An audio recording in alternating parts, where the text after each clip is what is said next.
Sur Instagram, une des personnes que je suis, qui a beaucoup de followers, a reçu un DM provenant de ce compte. Rien de bien bizarre à première vue. Il se peut que des influenceuses envoient des messages à des followers, souvent tout aussi connus qu'eux.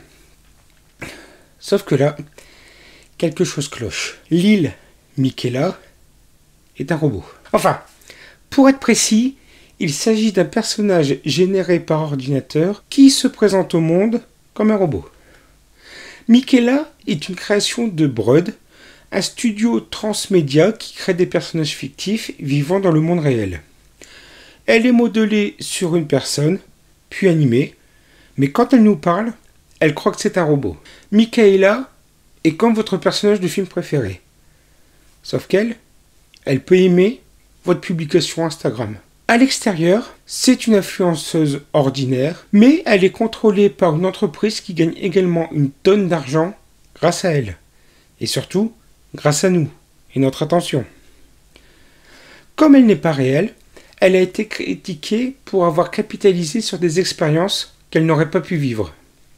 Par exemple, en 2019, elle a publié une vidéo YouTube détaillant son expérience d'agression sexuelle dans l'arrière-boutique d'une grande entreprise technologique américaine. I called a rideshare because we love a sustainable, budget-friendly moment. The car pulled up outside my house, and I'm getting in when I'm immediately gagged by the smell of, like, jasmine air freshener mixed with old man farts. I smiled and nodded, trying to brush it off. I turned the other way and looked out the window. Then, sure enough, I just feel this guy's cold, meaty hand touch my leg. I, of course, was like, curb your enthusiasm, and asked him to stop. And he took his sweet-ass time removing his hand, kind of like he was threatening me. Like he wanted to make sure that I knew that he knew I wasn't human. And then, right when I thought his hand was about to be gone, he pinched me. At this point, I kind of raised my voice, being like, what the f***, stop it. And the Lyft driver was just like, pretending it wasn't happening. This creepy-ass man, meanwhile, starts laughing and says, what about down there?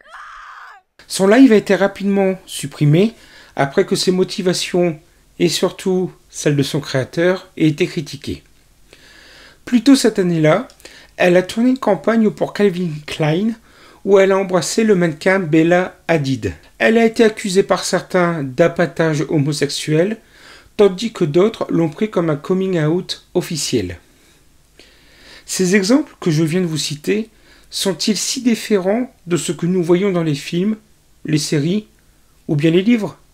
C'est un personnage comme eux, et elle ne prétend pas être réelle. Et qui peut dire que ceux qui l'ont créée n'ont pas vécu les expériences qu'elle a racontées? L'autre critique soulevée, c'est qu'elle enlève des emplois à des vraies personnes. C'est un peu idiot comme raisonnement. Assez idiot. Mais bon, je peux comprendre leur avis. Mais je voudrais contre-argumenter. Là où Miquela pourrait retirer un emploi à un influenceur, l'argent qu'elle gagne permet aux développeurs, créateurs, spécialistes de marketing et autres membres de l'équipe d'en avoir un d'emploi. Elle finance donc une équipe de créatifs et le fait souvent tout en collectant des fonds pour des causes qui tiennent à cœur à ses créateurs.